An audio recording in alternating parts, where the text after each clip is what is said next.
This is the European edition of Breaking Banks, the world's #1 fintech podcast and radio show. We bring you the European unicorns, startups, founders, regulators, and leaders innovating the rapidly evolving fintech scene today. A truly localized podcast with both English and local language content, with some of the world's most well-known hosts and influencers in the fintech sector globally. Join us every week as we explore what makes the European Union a phenomenal proving ground for many of the fastest growing fintech plays in the world today. Okay, let's roll.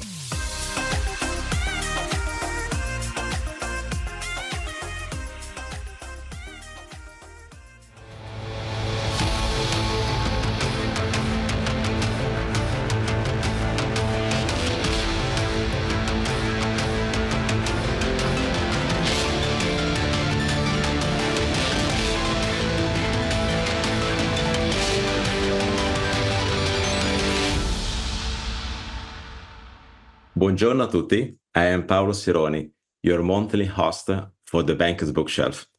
Every month we get inspired all together by the authors and the researchers of the most interesting books and the papers which are finding a prominent space in the libraries of curious bankers and fintech entrepreneurs. And today, I have the pleasure to host Chris Skinner, a long-standing friend and a key voice in the fintech ecosystem. Chris has authored multiple and successful titles about how technology is changing the financial services landscape, and I am thrilled he joined us at the Bankers Bookshelf today for an open conversation about his latest book, Intelligent Money, When Money Thinks of You. Chris, welcome to the Bankers Bookshelf. Ciao bene, come sta Paolo? Molto bene, grazie. Now, Chris, you are one of the guys who needs no introduction in fintech, really. But as we continuously expand our audience at the Bankers Bookshelf, will you share some key highlights about your experience and engagement at the intersection between technology and financial services? Well, I do often find that I turn up at conferences and people say, "What do you do?" So obviously not everybody knows what I do. Basically, I've been in financial technology since before most people were born. And I've worked in delivering technology into financial services all of my life. I was made redundant in 2002, and ever since then, I've been writing and speaking about finance technology in the future, which is my passion. The result is 18 books and a blog that's consistently been written every single day since 2007 at thefinancer.com, which a lot of people are fans. And if you don't know it, subscribe. Yes, absolutely relentless. I'm one of the subscribers, and I invite everyone to follow your work on a daily basis. Now, getting back to your latest book, Intelligent Money, according to your thinking, as money becomes digital, there is a precondition. It will revolutionize major aspects of life and financial services, say by 2030, which is not far ahead in the future. I identified few attributes that you say will characterize digital money, and they are the fact that money will be personalized, so the personalization of money.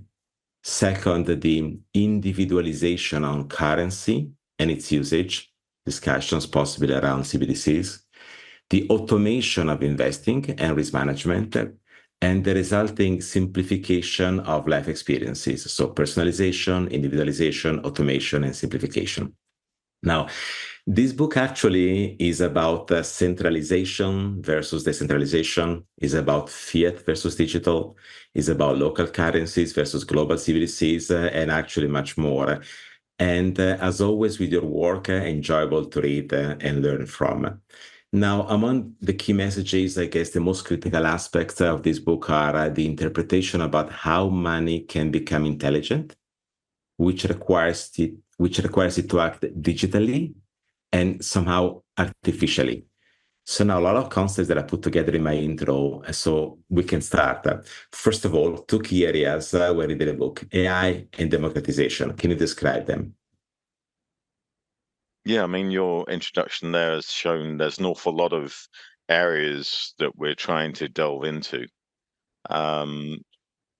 originally when I started writing Intelligent Money, it was the friction between the libertarians and the statists or statists, depending on your pronunciation.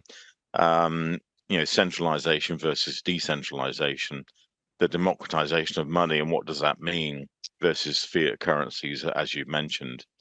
And then I realized, particularly when ChatGPT from OpenAI launched and caused such a major headline, that AI, artificial intelligence, was now a massive focus. And it's interesting because it's something that's not new. It's been bubbling away for some would say over 70 years, since the Turing test back in the Second World War. But I was dealing with AI in the 1990s in investment markets, looking at neural networks and paired trading. But now it's really become full force. So I guess the main theme of the book is those two areas: artificial intelligence and the decentralization of money, and what happens if you can democratize money and make it intelligent, which some people are doing. And it's a huge challenge, therefore, for governments about how to retain law and order and control. So essentially, artificial intelligence is not new technology. As you said, the first investments started 70 years ago, or intensity in research started in the 1950s. What is different today is that it is maturing, and it can mature also because cloud infrastructure is more pervasive than in the past. Mobile technology is everywhere. So you can now run some Apple Intelligence, to give an example, on your local device. And at the same time, there has been a strong trend in terms of decentralization of financial services, so leveraging blockchain or not to create a different way of engaging among agents within jurisdictions and across jurisdictions. So what you say is that these are the two key pillars that you discuss in your book in terms of how they're evolving and now they are impacting finally the life of individuals, correct?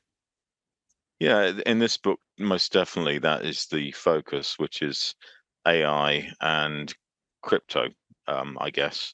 But what I think is interesting is, and I have a slide in my presentation around eventually things emerge at the right time. And what I mean by that is there's an awful lot of technologies that you and I could predict will be massively transformational. But it takes the right company at the right time to make that transformation. Apple, when they launched the iPhone back in the 2000s, I think was one of those moments, taking the iPod into a mobile network. Right now, artificial intelligence with ChatGPT has made that transformation from what was something that was exotic and esoteric into mainstream society. Biometrics, we predicted for a long time that biometric authentication would become mainstream, but it took the smartphone to make that happen. And the next generation of technologies, and this is probably going to be the theme of my next books, is quantum computing, which at the moment is, again, a topic that's out there, but no one really knows what this is going to mean to the average person on the street. It will be mainstream within 10 years. And what it really means is that technology becomes all-encompassing. It's ubiquitous. It's omnipresent. It's there all the time. It's already there all the time, but suddenly you could actually connect with anybody, anywhere, everywhere, all the time, and feel like they're in the room with you as a hologram. That's the sort of things we're moving towards. Well, the interesting part of quantum is also that is hardware development, the extreme, and the resurgence of AI is also the resurgence of the microchip. Think about the NVIDIA extraordinary and stellar performance and creation of new chips. Now, you mentioned ChatGPT. Clearly, everyone now is capable of accessing a piece of AI through generative AI at fairly cheap prices. But applying or accessing AI for your personal usage is different than applying it to financial institutions. Now, In your experience, as you talk to so many banks and fintech entrepreneurs around the world, what has been the impact of AI so far in financial services? Well, most of AI in the last 15, 20 years has been used for investment markets, as I mentioned, paired trading, neural networking, moving into flash trading and algorithmic trading, but equally being applied to risk and fraud management, and not so much into customer experience and customer service. When you look at what most banks have launched, it's very simplistic chatbots. So you can talk to what appears to be a human online, but it's not a human; it's a machine. And they're pretty dumb, if I'm honest. And this is one of the things I keep coming back to, which is you can't be artificially intelligent if you're done with data. And you've got to be smart. You've got to reorganize around custom holistic solutions, and you've got to have a 360-degree view of the customer to do that. And this has been something that's been a mantra from the technology industry for decades, and yet most banks, particularly traditional banks, haven't got anywhere near there, which is why the reasons of the challenger banks and neobanks has been so successful. And although challenger and neobanks were being dismissed 10 years ago, today you've got to take them seriously. Revolut's got 43 million customers and growing. Monzo's almost at 10 million. Nubank's over 100 million.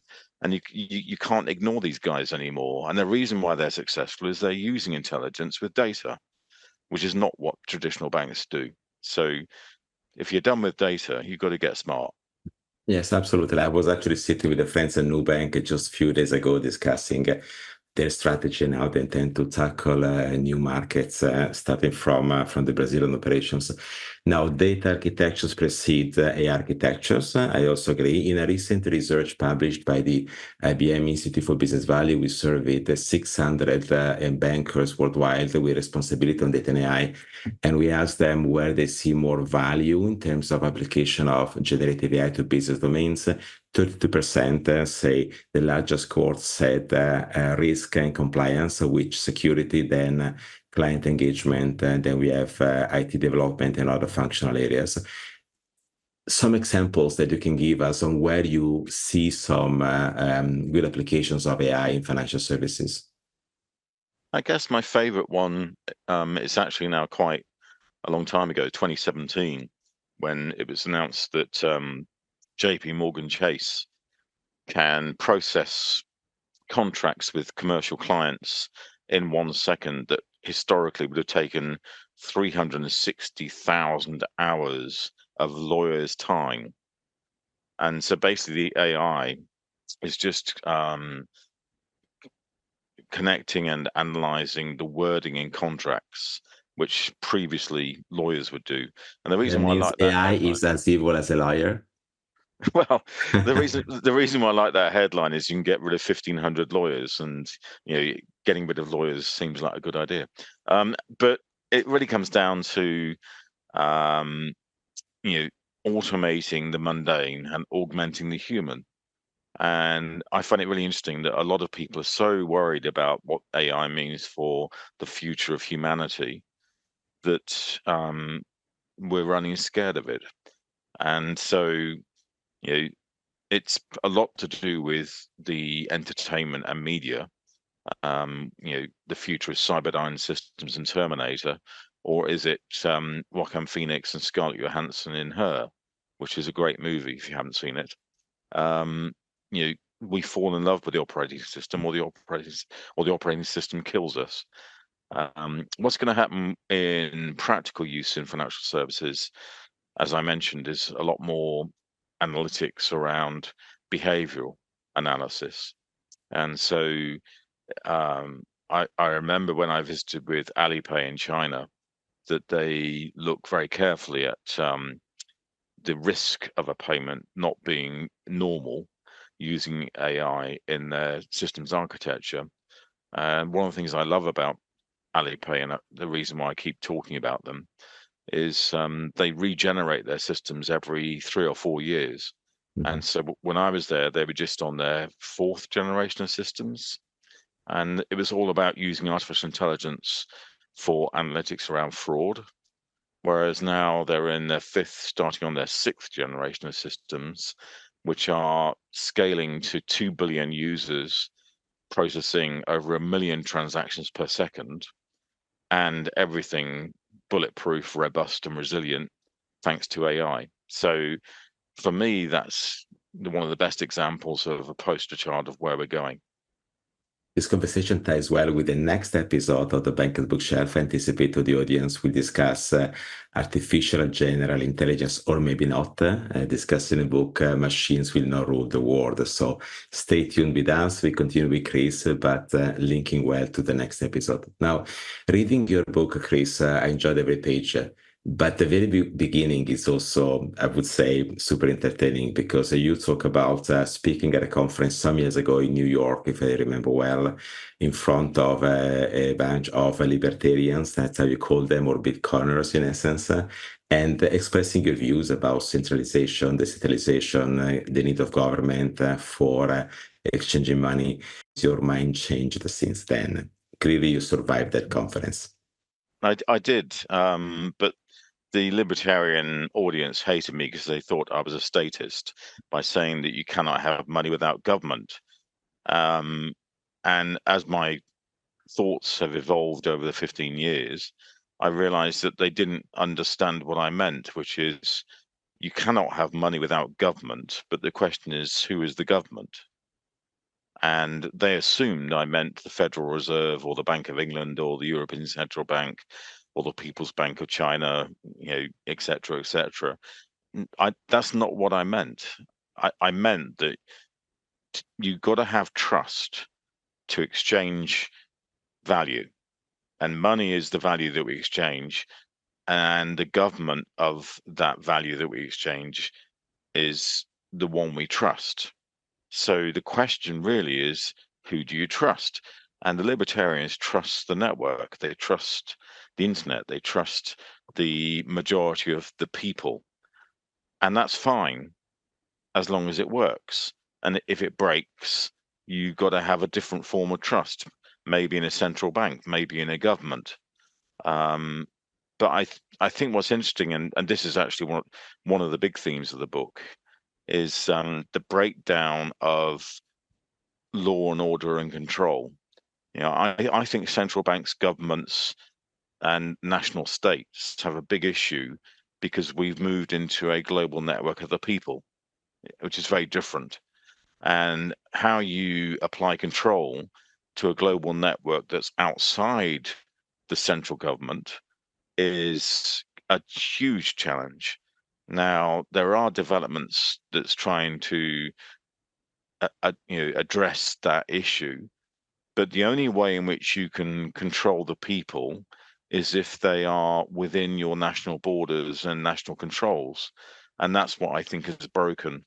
And that's what cryptocurrencies represent. So I've been involved in this area for a long time, ever since Bitcoin launched in 2009. And from my perspective, I think we've reached this point where if you can only control nations and peoples if they cash out and if they're visible, you have a huge issue when we have a dark web and a whole globe that's connected that's invisible. And that's where I feel this big friction between decentralization and centralization. Most likely, like in my research, also identify the nature of money of being about emotion. That means it's linked to the survival of individuals and overall societies. The survival can be tackled in different ways. National governments are changing.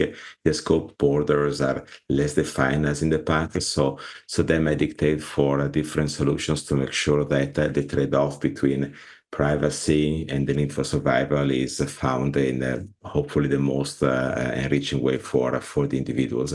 But in this landscape that you describe, in which borders are blurred, we see the emergence of central bank digital currencies, which sound centralized in origin because the central bank might be, if you like, more open for interconnections on the global stage compared to the previous way of sharing the money in a dollar-denominated world.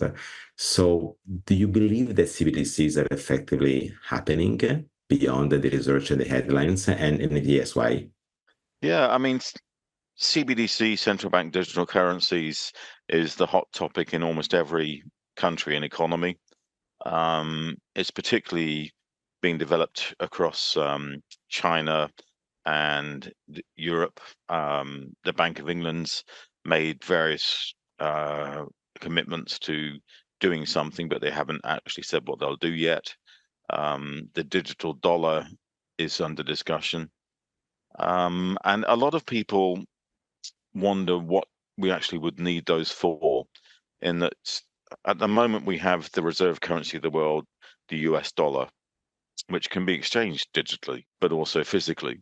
So why would you need a CBDC digital dollar instead of the existing dollar? I guess that's the question. It was interesting the other day because I was talking to a foreign exchange fintech startup called LoopFX, who were telling me about 7.5 trillion US dollars are traded every day in the foreign exchange markets, and they're tackling the way in which that's done using a dark pool, which is an investment market's capability to do trading kind of invisibly underneath the hood. And as I think about those things, what does a digital currency give us that we don't already have? In that I can trade dollars and pounds and sterling and euros already digitally. So why do I need a CBDC? And equally, the other argument against CBDCs is that for a lot of people, they feel uncomfortable with the idea of trading fiat currencies digitally because they're going to be tracked and traced. It's not anonymous in the same way as giving a cash note over the counter. And so there's a lot of layers of issue around why do we need a CBDC, because my best example maybe is in Sweden, where people could put chips inside their bodies to travel and connect and pay across the whole of Sweden using an NFC chip. But most people didn't want it because they thought the government would watch where they're going and what they're doing. And that to me is the issue of a CBDC. Is it entirely untraceable? And if it isn't, it will never substitute cash. I was actually speaking at the BIS Innovation Summit a couple of years ago, and then listening to central bankers talking about CBDCs. There was a clear divide between Christine Lagarde or someone in the Western world compared to the central bankers in Asia Pacific, exactly on the topic of privacy and how to operate that. If I can add, my major element of attention is the engineering or the over-engineering. When a solution is over-engineered, is always a concern. When a solution is simple, that is the one that can spread out. So I think that we still have to find a balance on CBDCs between engineering and over-engineering of the solution to make the best trade-off about these elements. But you are ingrained into so many conversations with the fintech entrepreneurs and banks around what is really coming next, what is used today, what didn't work in the past. Now, if you had to say what's hot now and what's not, what would you say? Well, I was intrigued the other day. I was talking to a venture capital fund, and they asked me to talk about what's hot and what's not. And their conclusion was what's not hot is digital banking, challenger banks, neobanks. They think that's done. I kind of disagree because I still think there's a way to go. But it depends which country you're coming from as to how far it's gone. You know, the UK has developed digital banks quite extensively in the past decade. Starling, you know, Monzo and Revolut. Europe's developed quite extensively with N26, Bunk, and Revolut. The US is still early days, in my view. Chime is doing pretty well. South America's new bank is doing really well. So I would say digital banking is not done, particularly when you talk about the AI generative finance perspective of digital banking, which I think is still a huge open space because it's not being served today. What's hot is obviously artificial intelligence going to generative finance. And it's intriguing, though, that in talking to other investors, the B2B space is really interesting. In that I think a lot of commercial investment banking, private banking has not been attacked by fintech enough yet. Wealth management is still, very basic, in that robo advisory is a long way away from personal advisory. And those areas I think will get really interesting in the next decade. So the B2B to C financial generative finance space is, I think, what's really hot. I typically don't ask my barber if I need a haircut. I'm not asking VC where I should invest my money. There's a conflict of interest there. But if they're powerful, maybe they make sense. Now, given this landscape, you mentioned quantum computing. Is that where you're going to focus in the next few years in terms of literature and research, or there are other areas? I think quantum is a big space that's emerging. It's not actually delivered yet. And I do remember going back to your organization, Paolo, being in Davos, and IBM had a quantum computer that was on display. It didn't really do very much, but it looked amazing. And quantum kind of, I think, is seriously confusing for most people because it's based on this idea of Schrodinger's cat for the qubits. And so basically, today's computing is all ones and zeros, but tomorrow's computing is you don't know whether it's a one or a zero until you land in that space. The idea of qubits and quantum computing is that the power of today's technologies is going to be amplified 1,000 times more, or even bigger than that. We don't know yet. But I do think it's interesting that if we look at quantum in finance and the idea that we could do 1,000 times more processing than we can do today, then particularly in the investment markets, that's going to have a massive impact. It's not so much for the person on the street because we just want stability, security, reliability, but for global connectivity of investment markets, it's going to be lightning speed, and flash trading today will just look like a poor limp brother of flash trading tomorrow. Well, like quantum computing, I guess it's like travel. To go from Frankfurt to New York, you take a taxi to the airport and then you catch a flight. So it's a personal computer, normal computing when you go to the airport, and then quantum computing for doing part of the journey that might take otherwise too long.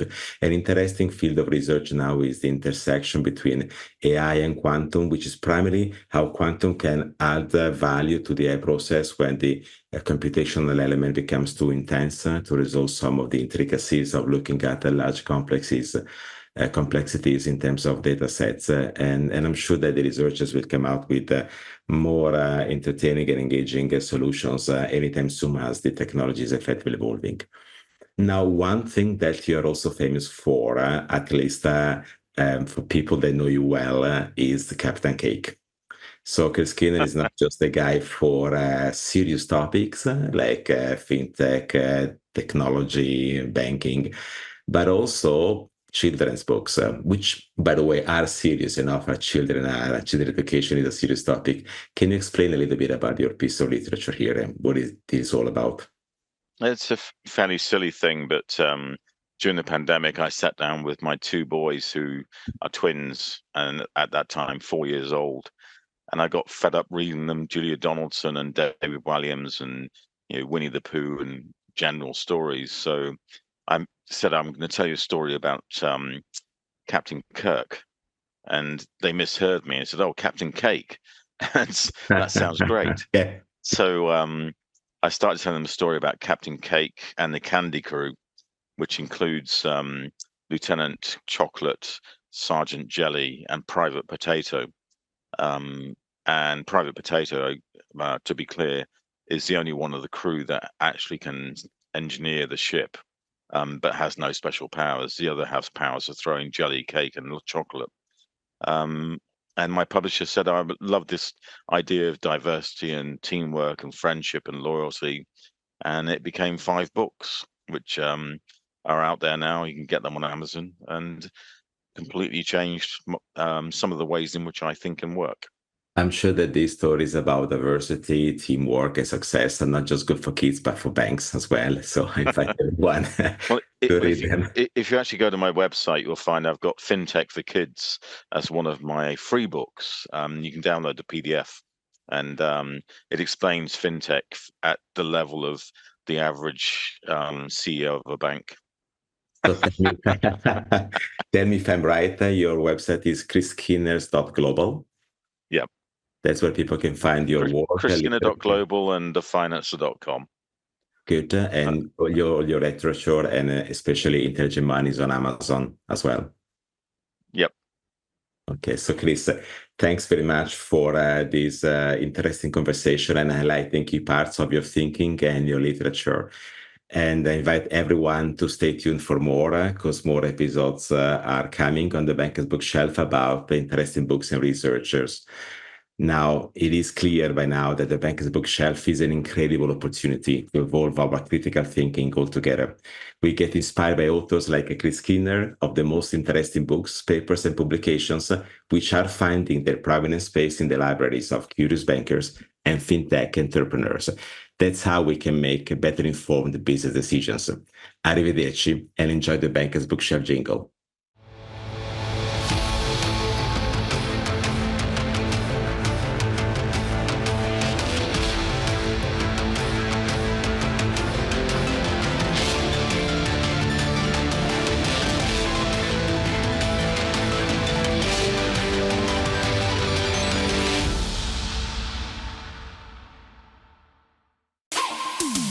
Thanks for listening to Breaking Banks Europe, a Provoke Media podcast in cooperation with Fintech Stage. Don't forget to tweet us out, shout out, or post to the team at Breaking Banks EU on Twitter. If there's something or someone you'd like to hear on our cast, let us know. See you next week on Breaking Banks Europe.